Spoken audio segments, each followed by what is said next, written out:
कई बार ज़िंदगी में कोई इतना ज़्यादा इम्पोर्टेंट हो जाता है जिसकी वजह से हम बहुत सारे काम छोड़ देते हैं। लेकिन कई बार कुछ ऐसे भी सपने होते हैं जिनके लिए हम बहुत सारी चीज़ों को छोड़ते चले जाते हैं उसे एक सपने को पाने के लिए। ऐसे ही कुणाल, जो कि स्टडी में बहुत अच्छा था और वो चाहता था कि स्कॉलरशिप के बेस पे वो आउट ऑफ इंडिया जाए और अपनी स्टडी बहुत अच्छे से करे। उसी के लिए वो डेडिकेशन से पढ़ाई भी करता था। कुणाल के पिताजी ऑलरेडी बहुत इस्टेब्लिश्ड हैं और काफ़ी मतलब अच्छा उनका नाम था और काफ़ी पैसे वाले इंसान थे। लेकिन कुणाल अपना नाम कमाना चाहता था और वो चाहता था कि वो भी एक सक्सेसफुल इंसान बन सके उसके पिता की तरह। तो दोस्तों, कहानी में आगे बढ़ने से पहले अगर अभी अभी आप मेरे चैनल की तरफ बढ़े हैं तो जल्दी से वो और स्टोरी को सब्सक्राइब कर लीजिए और बेल आइकॉन को दबा दीजिएगा और उसी के साथ ऑल का बटन भी, ताकि हर स्टोरी आप तक पहुंच सके। मेरी कहानी के अंदर न सिर्फ डर बल्कि आपको वो थ्रिल भी मिलता है जिससे आप बहुत सारी चीज़ों से सतर्क रह सकते हैं। तो चलिए देर ना करते हुए सीधे बढ़ते हैं कहानी की तरफ।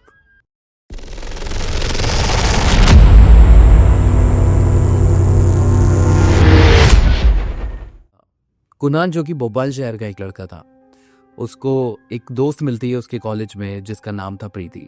प्रीति जो थी वो मध्य प्रदेश के ही रीवा शहर से थी। प्रीति पढ़ाई करने के लिए भोपाल के इस कॉलेज के अंदर आई थी जहाँ पे ऑलरेडी कुणाल पढ़ाई कर रहा था। कुणाल के काफ़ी सारे दोस्त थे, प्रीति के भी काफ़ी सारे दोस्त थे और उन्हीं दोस्तों के चलते चलते प्रीति और कुणाल बहुत अच्छे दोस्त बन चुके थे। प्रीति को कुणाल के ऊपर एक्चुअल में क्रश हो गया था क्योंकि कुणाल देखने में बहुत स्मार्ट लगता था और पढ़ाई में बहुत इंटेलिजेंट था। क्लास में होते हैं ना कुछ बच्चे जो कि हर चीज़ का आसानी से जवाब दे देते हैं, मतलब टीचर ने कुछ भी पूछा या हर चीज़ को बहुत अच्छे से सॉल्व कर देते हैं। कुणाल सिर्फ पढ़ाकू टाइप का लड़का नहीं था, मतलब पढ़ाई में तो बहुत अच्छा था, लेकिन कुछ लड़के ऐसे होते हैं ना कि सिर्फ पढ़ाई के अलावा और कोई नॉलेज नहीं। कुणाल को हर एक चीज़ में अच्छा नॉलेज था, साथ में उसको इंटरेस्ट था क्रिकेट, फुटबॉल, स्पोर्ट्स एक्टिविटीज़ में। अब ऐसे ही कई सारी चीज़ों के बीच में कहीं घूमने जाना है, कुछ करना है दोस्तों के साथ, ये सब चीज़ों के बीच में प्रीति को कुणाल से प्यार होने लगा था और प्रीति का ये पहला क्रश भी था। उसने कभी सोचा नहीं था कि वो मतलब ऐसे प्यार में भी पड़ सकती है। जबकि प्रीति की कई सारी सहेलियों के बॉयफ्रेंड से प्रीति ने सिर्फ अपनी पढ़ाई को इम्पोर्टेंस दी थी। वो भी चाहती थी करियर में सक्सेस होना। अब ऐसे ही इन लोगों को बीच में मतलब बातें चलती रहती। कई बार प्रीति ने मजाक मजाक में या बातों बातों में कुणाल को प्रपोज भी कर दिया था और कुणाल ये बखूबी जानने लगा था कि प्रीति उसे बहुत ज़्यादा पसंद करती है। लेकिन कुणाल का फोकस जो था वो सिर्फ उसकी स्टडी पे था और कुणाल चाहता था कि वो एक अच्छा नाम कमाए, बाहर स्कॉलरशिप के साथ फॉरेन में पढ़ाई करे और उसके बाद अपने देश में आके ही वो काम करे। मतलब उसका बाहर रहने का उद्देश्य नहीं था, पर उसका ये था कि अगर मैं वहाँ जाकर के कुछ चीज़ें और सीखता हूँ, स्टडी अच्छी करता हूँ, तो अपने देश में आकर के बहुत अच्छा काम कर सकता हूँ, अपने पिताजी की तरह अपना नाम बना सकता हूँ। क्योंकि इसके पिताजी भी बहुत बड़े गवर्नमेंट पद पे थे और उनका काफ़ी अच्छा नाम था और ईमानदारी से वो काम करते थे। कुणाल भी चाहता था कि कुछ ऐसा ही वो करे। प्रीति ने जब एक बार कुणाल को खुल कर के अपनी दिल की बात कही तो कुणाल ने बोला कि देखो प्रीति, मैं ये सब जानता हूँ कि तुम मुझे बहुत पसंद करती हो, लेकिन मैं अपने करियर के गोल को अचीव करना चाहता हूँ और अपने फोकस को मैं डिस्ट्रॉय नहीं करना चाहता। मैं तुम्हारे साथ रिलेशनशिप में हूँ। एक्चुअल में देखो, तुम मुझे बहुत पसंद हो, लेकिन फिर भी मैं नहीं चाहता कि मैं बाहर जाऊँ और उस वजह से तुम्हें मेरा वेट करना पड़े और चीज़ें हमारी ख़राब हो और किसी भी तरह से मेरा फोकस बिगड़े। प्रीति ने भी उस बात को समझा और उसने कुणाल को बोला कि मैं आज क्या तुम्हें परेशान नहीं करूँगी, but really I like you, जो शायद किसी और से नहीं हो पाएगा। अब जो भी है वो तुम्हारे साथ ही है। कुणाल ने भी उसको मतलब बहुत ज़्यादा टेंशन नहीं, नॉर्मली अब ये अच्छे खासे दोस्त बनने लगे थे और कुणाल की अच्छी खासी दोस्ती भी मतलब उससे हो गई थी और बहुत सारी चीज़ें होती रहती थी, आना जाना, ये वो, घूमना फिरना। अब इसी बीच में कुणाल के घर भी उसका आना जाना हो गया था और वो बहुत ही मतलब अच्छी दोस्ती हो गई थी। काफ़ी अच्छी लड़की थी प्रीति, तो कुणाल के मम्मी पापा से भी उसकी अच्छी खासी दोस्ती हो गई थी। मतलब दोस्ती इन द सेंस कि कुणाल के घर आना जाना, वो भी उसको अपना बेटी जैसे समझने लग गए थे। हालांकि प्रीति उस घर की बेटी नहीं बहू बनना चाहती थी, अब वो एक अलग मैटर है। अब इसी बीच में होता ऐसा है कि प्रीति की दोस्ती हो जाती है कुणाल की छोटी बहन से भी। जो छोटी बहन है वो 12 साल की है, उससे भी अच्छी खासी दोस्ती हो गई थी। और कुणाल अच्छे खासे पैसे वाले घर में से था, तो कुणाल का घर भी बहुत अच्छा था, सारी चीज़ें थी। इससे पहले मतलब ये प्रीति को नहीं पता था, प्रीति को जो कुणाल की पर्सनालिटी देख कर के उससे प्यार होता है ऐसा कुछ नहीं था कि घर बहुत अच्छा है, ये सारी चीज़ें। ये तो उसे उसके घर आने जाने से और इन सब चीज़ों से पता चला, क्योंकि कुणाल ने कभी ऐसे रिएक्ट भी नहीं किया था कि मतलब वो बहुत अमीर है। और होते ना कुछ लोग कि जिनके हाथ थोड़ा बहुत पैसा होता है तो वो शो ऑफ करते हैं, वैसा कुणाल का कोई सीन नहीं था। अब कुणाल के घर एक दिन प्रीति आती है, मतलब प्रीति नॉर्मली आती जाती रहती थी और उसके घर वालों को भी अच्छा लगता है, ऐसे ही 2-3 महीने हो जाता है। अब एक दिन जब प्रीति कुणाल के घर आती है तो कुणाल के घर मतलब कुछ अजीब सा वो महसूस करती है, क्योंकि उस दिन उसके पापा मम्मी मतलब कोई पंडित जैसे व्यक्ति थे जो बैठे हुए थे और उनके साथ कुछ सीक्रेटली कुछ बात चल रही थी। और वैसे ही प्रीति पहुंचती तो थोड़ी देर के लिए सब संद हो जाते हैं और ये समझ में आ जाता है कि जो बात चल रही थी उसको बदल दिया गया है ना। और वो बोलते हैं अच्छा अच्छा बेटा ये वो ऐसा, मतलब कि प्रीति प्रीति अच्छा बेटा तुम आ गए, अच्छा कुणाल ऊपर है, जाओ आराम से बात कर लो। तो प्रीति को जरूर कुछ ऐसा लगा था कि कुछ ना कुछ हुआ है, मतलब कुछ तो था जो चेंज हुआ है। तो वो भी कुणाल के रूम में चली जाती, कुणाल से अपनी स्टडी कर रहा होता है, कुणाल से बात करने लगती है। तो वो कुणाल से बोलती है Kunal please don't mind, but मुझे ऐसा लगा कि अंकल आंटी ने मेरे आने पे बात चेंज कर दी पंडित जी के साथ। और वहाँ पे सलोनी भी बैठी हुई थी। कुणाल बोलता है नहीं ऐसा कुछ नहीं है। अब ये सब होने के बाद वहीं उनका मतलब एक अच्छा खासा बड़ा कमरा था जो पूजा वाला कमरा था, वहाँ पे एक छोटा सा हवन जैसा कुछ था। अब वहाँ वो लोग हवन करने लगते तो कुछ कुछ आवाज़ आने लगती है प्रीति को। तो प्रीति बोलती कुणाल को कि कुछ घर में कुछ करवा रहे हैं क्या। तो वो बोलता है कि नहीं नहीं कल अमावस्या है ना, तो इसलिए पूजा करवाने का चल रहा है, मतलब पूजा करा रहे हैं घर के अंदर कल के लिए। कल अच्छा अच्छा अच्छा, बस ये सारी बात होती है और उसके बाद वो हवन नीचे चलता रहता है। तो वो कुणाल से बोलते हैं कुणाल तुम नहीं जा रहे। कुणाल बताया नहीं मेरे को पढ़ाई करनी थी, तो मम्मी पापा हैं और वहाँ पे सलोनी है तो कर लेंगे वो लोग। अब ये सब चीज़ें हो जाती है और प्रीति भी मतलब वहाँ से थोड़ी देर में चली जाती है। वो कुछ उसी रिलेटेड बात करने आई थी स्टडी से, तो वो सारी चीज़ें करके प्रीति चली जाती है। अब अचानक से प्रीति नेक्स्ट डे भी आ जाती है, क्योंकि कुणाल इस दिन कॉलेज नहीं गया था। कुणाल को वो फ़ोन भी कर रही थी बट कुणाल ने फ़ोन नहीं उठाए थे, तो वो अचानक से घर आ जाती है, गेट खटखटाती है। जैसे ही कुणाल गेट खोलता है तो वो बोलता है अरे प्रीति तुम। तो बोलती है हाँ तुम कॉलेज नहीं आए थे, फ़ोन भी नहीं उठा रहे थे, मैं थोड़ा सा टेंशन में आ गई थी कि क्या हो गया, मतलब ऐसा। तो बोलता कुछ नहीं कुछ नहीं। अब वो कुणाल उसको घर के अंदर नहीं आने दे रहा था, मतलब वो ऐसे बात कर रहा था कि वो वहीं से चली जाए। अब प्रीति को अजीब सा लगा कि कुणाल मैं अंदर आ जाऊं, तो कुणाल बता नहीं नहीं ऐसे थोड़ा सा मतलब हकलाने लगता है कुणाल।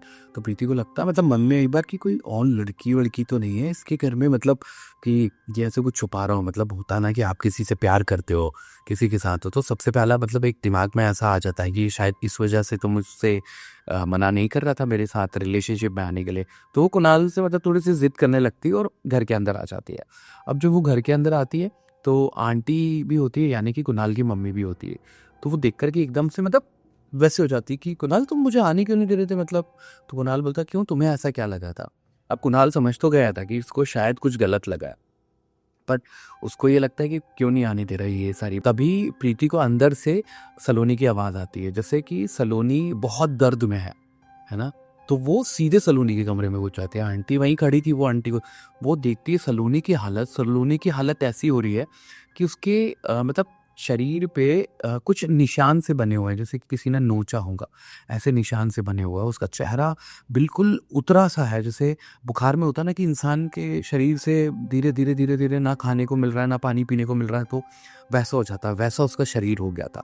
ये सब देख करके वो बहुत डर जाती है और सफ़ेद जैसी मतलब सलोनी हो गई थी, जैसे सफ़ेद इंसान हो जाता ना वैसे। तो देख करके घबरा जाती है और आंटी से बोलती है आंटी क्या हुआ इसको, क्या हुआ ये।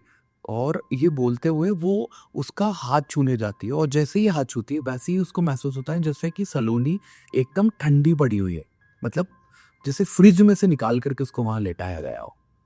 ये देख करके वो पूरी तरीके से डर जाती है और वो कुणाल से पूछती है कुणाल तुम इसलिए मुझे मना कर रहे थे अंदर आने के लिए, मुझे बताओ क्या हुआ क्या हुआ क्या हुआ। तब कुणाल और कुणाल की मम्मी सलोनी को बिठाते हैं और उसको पूरा वाकया बताते हैं कि बेटा कुणाल तुम्हें अंदर आने से इसलिए मना कर रहा था क्योंकि ये जो सलोनी के साथ हो रहा है ये हर अमावस्या की रात को होता है। सलोनी के साथ मतलब इस तरह से वो बीमार हो जाती है और 2 दिन में वो ठीक भी हो जाती है, जैसे कि कल और परसों वो ठीक हो जाएगी। तभी प्रीति पूछती रहती हो कि आंटी पर उसके हाथ पे ऐसे निशान थे गहरे गहरे, जैसे उसे किसी ने नोचा हो। मतलब उसने खुद ने नोचा क्या? क्या उसके मतलब कट के निशान थे, ये सारे निशान थे? ये कुणाल बोलता है कि एक्चुअल में बताया यही चीज़ है जो बिल्कुल भी समझ में नहीं आई। मतलब उसको ये निशान है, 2 दिन में ये सारे निशान भी चले जाएंगे और वो एकदम नॉर्मल हो जाएगी, मतलब बढ़िया हो जाएगी वो। तुम देखना, तुमने देखा है ना, बिल्कुल वैसी हो जाएगी। तो बोलती नहीं नहीं, आप लोग बहुत गलती कर रहे हो, डॉक्टर के पास लेकर के जाओ, ऐसा वैसा ये वो। इतने में कुणाल के पापा भी आ जाते हैं। जैसे गेट खटखटाते हैं, वो गेट खटखटाते हैं और गेट खोलता है कुणाल, तो देखता है पापा, और उसके पापा अंदर आ जाते हैं। वो अंदर प्रीति को देख करके पापा जी थोड़े शॉक्ड हो जाते हैं। प्रीति अपनी बात को कंटिन्यू बोलती है कि आंटी हमको सलोनी को हॉस्पिटल ले जाना चाहिए। तब कुणाल के पापा ऐसे इशारे में पूछते हैं उसकी मम्मी से, और उसकी मम्मी मतलब एक इशारा होता है ना लेडीज का कि ऐसे करके कि इसको सारी बात पता चल गई है। तो अब उसके पापा डायरेक्टली प्रीति से बोलते हैं कि प्रीति, ये जो चीज़ है तुम्हें क्या लगता है कि मैं अपनी बेटी को हॉस्पिटल नहीं ले गया होगा? मैं इसको हर जगह दिखा चुका हूँ, हमने लगभग इतने सारे डॉक्टर को दिखा दिया है कि तुम सोच भी नहीं सकती। और हर एक का यही जवाब है कि इसकी बीमारी का समझ में ही नहीं आता किसी को कि क्या हो रहा है। ये आज ऐसे, कल थोड़ी और ठीक होगी, परसों तक ये एकदम ठीक हो जाएगी, और इसके निशान जो आज आपको दिख रहा है ये कल ठीक हो जाएंगे। तो प्रीति बोलती है कि अंकल ये कोई भूत प्रेत का साया तो नहीं है? तो कुणाल के पापा बोलते हैं कि देखो बेटा, हम इन सब चीज़ों पे भरोसा नहीं करते, हम इन सब चीज़ों को नहीं मानते। तभी कुणाल की मम्मी बोलती है कि मैं सोचती तो हूँ बेटा कि ऐसा कुछ होगा, पर भगवान बचाए ऐसा कुछ ना हो। तो प्रीति बोलती है कि आंटी आपने कितने लोगों को अभी तक दिखा चुके हो, मतलब कितने डॉक्टर को दिखा चुके हो और किससे बात कर चुके हो? तो कुणाल के पापा बोलते हैं कि बेटा हम कम से कम 25 से 30 डॉक्टर से मिल चुके हैं, और बड़े से बड़े डॉक्टर से इंडिया में जहाँ जहाँ अच्छे डॉक्टर है सबको हम दिखा चुके हैं, और ये पिछले 3 सालों से हो रहा है इसके साथ। तभी प्रीति बोलती है कि अंकल 3 सालों से इसके साथ इतना दर्द में ये रहती होगी, कुछ तो होता होगा इसके साथ, तो कितना दर्द होता होगा इसको, आप लोग प्लीज़ मतलब कुछ करें। तो तभी कुणाल के पापा बोलते बेटा हमने सब कर लिया। तब प्रीति बोलती कि अंकल अगर आप बुरा ना माने तो मुझे इसके पीछे की कुछ कहानी बताओगे? तब कुणाल उसे पूरी कहानी बताता है कि आज से लगभग 3 साल पहले मेरे मामा के गांव गए थे, छोटे वाले मामा की शादी में, गैरतपुर। और जब हम वहाँ से लौटे उसके बाद सलोनी के साथ ये सब कुछ होना शुरू हो गया था। और हमने गैरतपुर में पूछा, तब हमें पता चला कि वहाँ ऐसा कहा जाता है कि पुराना जो बस स्टैंड है या कुछ एरिया ऐसे हैं जहाँ पे भूत प्रेत के साए हैं। लेकिन हम इन सब चीज़ों को नहीं जानना चाहते थे, ना मानते थे, पर फिर भी ये सारी चीज़ें अब हो गई थी तो उसका कुछ समझ में नहीं आ रहा हमें। तब हमें कुछ लोगों ने कहा था कि यहाँ कुछ ऐसे इलाके हैं जहाँ भूत प्रेत रहते हैं, पर फिर भी पापा ने हर एक जगह इलाज करवा लिया। तब प्रीति बोलती है कि मेरा जो गांव है उसके पास में ही एक ऐसी अम्मा रहती है जो इन सब चीज़ों के बारे में बखूबी जानती है, और वो मेरी दादी की रिलेशन में ही लगती हैं। तो अगर आप कहें तो मैं एक बार बात करूं? तभी प्रीति तुरंत कॉल करती है अपने पापा को और सारी बातें बताती है।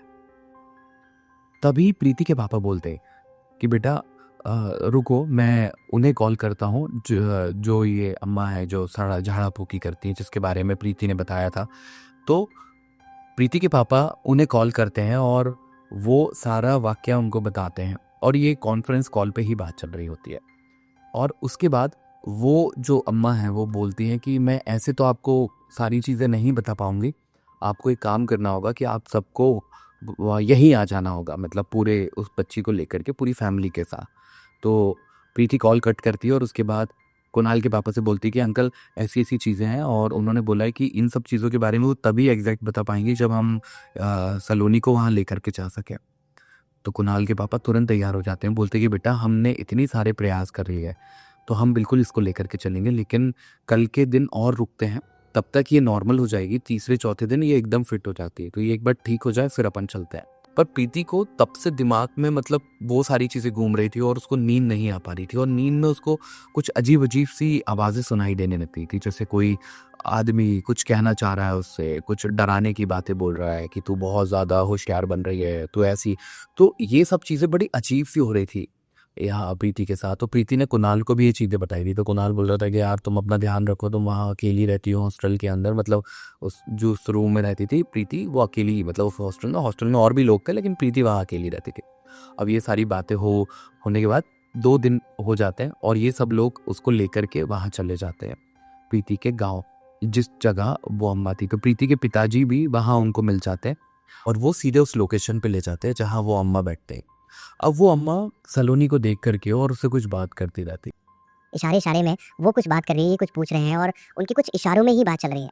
ये लोगों को कुछ भी समझ में नहीं आता और लगभग 15-20 मिनट के बाद सब कुछ चीज़ें रुकती है और वो अम्मा जो बात कुणाल और कुणाल की फैमिली को बताती है वो सुन करके ये लोग दंग रह जाते हैं। वो बताती है कि तुम आज से 3 साल पहले एक शादी में गए थे, है ना, तुम्हारे मामा के गाँव पे।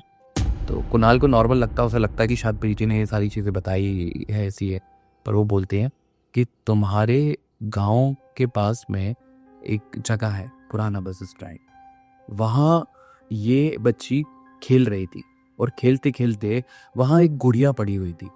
उस गुड़िया का इसने आधा हिस्सा अलग कर दिया था, तोड़ दिया था, और वहाँ से ही वो जो शक्ति है वो इसके साथ लग गई थी। अब यहाँ तक तो इनको नॉर्मल लग रहा था, लेकिन अब जो आगे वाली बात उस अम्मा ने इसको बताई कुणाल को और कुणाल की फैमिली को, उसके बाद कुणाल और कुणाल की फैमिली दंग रह गई, क्योंकि एक ऐसी बात थी जो इन्होंने प्रीति को भी नहीं बताई थी। वो थी कि उसने बोला जब तुम्हारी बेटी वापस उस जगह से खेलने के बाद घर आई थी तब इसके इस हाथ में एक कड़ा था जो अजीब सी डिजाइन का था और उसके ऊपर एक मोती लगा हुआ था नीले कलर का। ये सुनने के बाद कुणाल के पिताजी और सब लोग दंग रह गए, क्योंकि ये बात इन्होंने प्रीति को नहीं बताई थी, सिर्फ इतना ही पता था। ये एकदम से चौंकाने वाली चीज थी। उन्होंने बोला कि हाँ आप सही कह रही हो, आपको ये कैसे पता? तो उन्होंने बताया कि वहाँ कुछ आत्माएं थी और किसी ने कुछ तांत्रिक विद्या करके उस गुड्डे के अंदर किसी की आत्मा को वहाँ छोड़ा हुआ था, और ऐसे छोड़ा था कि कोई भी उसे गुड्डे को, मतलब वो जो गुड्डा था उसे खींचे और वो टूट जाए और उसकी आत्मा आज़ाद हो जाए। और ये बच्ची जब खेल रही थी कुछ लोगों के साथ, इसने उसको उठाया और उसको खींचा, उसकी आत्मा आज़ाद हो गई और वो किसी शरीर को ढूंढ रही थी। और वहीं इसे एक पड़ा हुआ कड़ा मिल गया, इसने उस कड़े को पहन लिया और ये आप लोगों के पास आ गई। अब तक तो सब कुछ नॉर्मल था, लेकिन एक दिन फिर से आप लोग शादी के बाद वहां से टहलते हुए बाहर निकले और ये कड़ा जो इसने पहना हुआ था उस समय आप लोगों ने उसको कड़े को उतारा नहीं था, क्योंकि इसकी मतलब जिद हो गई थी, नहीं नहीं अच्छा लग रहा, मैं पहनूंगी पहनूंगी पहनूंगी। तो आप लोगों ने बोला हाँ ठीक है यार पहन ले, है ना, इस तरह से। और जब आप एक दिन टहलते हुए मतलब वहां से निकल रहे थे तब उस आत्मा की नजर उसी कड़े पे गई और उसी दिन से वो इसके शरीर में आने की कोशिश कर रहा है। न जाने कैसे वो इसके शरीर ने उसको अंदर नहीं आने दिया, लेकिन हर अमावस्या की रात वो इसके शरीर में आने की कोशिश करता है और ये चिल्लाती है कि मैं अपने मम्मी पापा से बहुत प्यार करती हूँ, मैं अपने मम्मी पापा को छोड़ करके कहीं नहीं जाऊंगी। क्योंकि वो आदमी इससे बोलता है कि बेटा ये तेरे मम्मी पापा असली मम्मी पापा नहीं हैं, छोड़ इनको, मैं तुझे असली मम्मी पापा से मिलवाता हूँ। और वो मना करती है और उन्हीं सभी के चलते चलते इसकी इतनी तबीयत खराब हो जाती है और इसके हाथ पैरों पर जो खरोच के निशान आते हैं वो इसी बात से आते हैं कि वो आदमी इसकी आत्मा को खींच करके बाहर निकालना चाहता है और उसके शरीर में घुसना चाहता है। लेकिन न जाने कौन सी ऐसी शक्ति है जिसने इसको अंदर नहीं घुसने दिया, पर ये बहुत ज़्यादा लंबे समय तक नहीं चलेगा। आने वाले कुछ ही साल में इस चीज़ को हमें रोकना होगा, और अगर नहीं रोका तो ये बच्ची एक दिन अपनी आत्मा को अपने शरीर से जाने के लिए बोल देगी, फिर ये बच्ची कभी भी लौट करके नहीं आएगी। अब इसी बीच में उन्होंने बोला कि वो कड़ा अब कहाँ है, तो कुणाल की मम्मी बोलती है कि हमने उसके बाद उस कड़े को ऐसे ही निकाल के फेंक दिया, क्योंकि वो कोई ऐसा नहीं था, बस ये थोड़ा सा रोना गाना कर रही थी। तो उन अम्मा ने बोला कि उस कड़े का ऐसा कोई लेना देना नहीं है, लेकिन वो कड़ा अगर होता तो हम इस आत्मा को कैद कर सकते थे, क्योंकि वो किसी न किसी कनेक्शन के साथ ही, अगर उसके बारे में नहीं भी पता तो मैं आपको एक पता दे रही हूँ, आप इन बाबा से ज़रूर मिलिए। वो तभी वहीं थोड़ी दूर पे एक बहुत ही प्रसिद्ध मंदिर है, वहाँ एक बाबा है, उनके बारे में बताती है और उनके पते पे ये लोग पहुँचते हैं वहाँ पहुँचने के बाद वो सारी कहानी बताते हैं और उसके बाद वो बाबा एक लॉकेट देते हैं और एक ऐसा मतलब ताबीज़ हाथ में बांधने वाला जो होता है, जो यहाँ पे बांधते हैं, वो देते हैं। और यहाँ पे सलोनी के हाथ में और गले में वो लॉकेट बांधने का वो बोल देते हैं। तो कुणाल की मम्मी तुरंत वो लॉकेट और वो बांध देते हैं, ताबीज़ पहना देते हैं और उसके बाद वो बाबू बोलते हैं कि आज के बाद इसके साथ अब ऐसा कभी भी नहीं होगा, लेकिन ध्यान रहे कि ये लॉकेट और ये ताबीज़ हमेशा इसके साथ रहे। अब लगभग इस बात को कई साल हो गए, क्योंकि ये जो कहानी है 2016 की और 2026 ये चल रहा है। तो ये बताते हैं जिन्होंने मुझ तक ये कहानी पहुंचाई कि अब वो बिटिया मतलब बहुत बड़ी हो गई है, उसने कॉलेज वगैरह कंप्लीट कर लिया है और अब वो बहुत बड़ी हो चुकी है। अब उसके साथ ऐसी कोई घटना नहीं होती, लेकिन आज भी उस तावीज़ को और जो हाथ में बंधा हुआ तावीज़ वो कभी भी नहीं उतारती, चाहे कुछ भी हो जाए। और अब उसके साथ कोई भी ऐसी घटना नहीं होती। तो दोस्तों, कई बार ना जाने अनजाने में कई सारी चीज़ें ऐसी हो जाती है। तो कैसी लगी ये कहानी कमेंट सेक्शन में ज़रूर बताएं। आपके लिए हम इतनी जागरूक रखने के लिए इतनी इंपॉर्टेंट वीडियोस बनाते हैं। अपने कमेंट ज़रूर हमें दें और साथ में अपने सजेशन भी। आपका हर एक लाइक हमारे लिए बहुत इंपॉर्टेंट होता है। तो चलिए मिलते हैं दूसरी कहानी में बहुत जल्दी। जय श्री राम।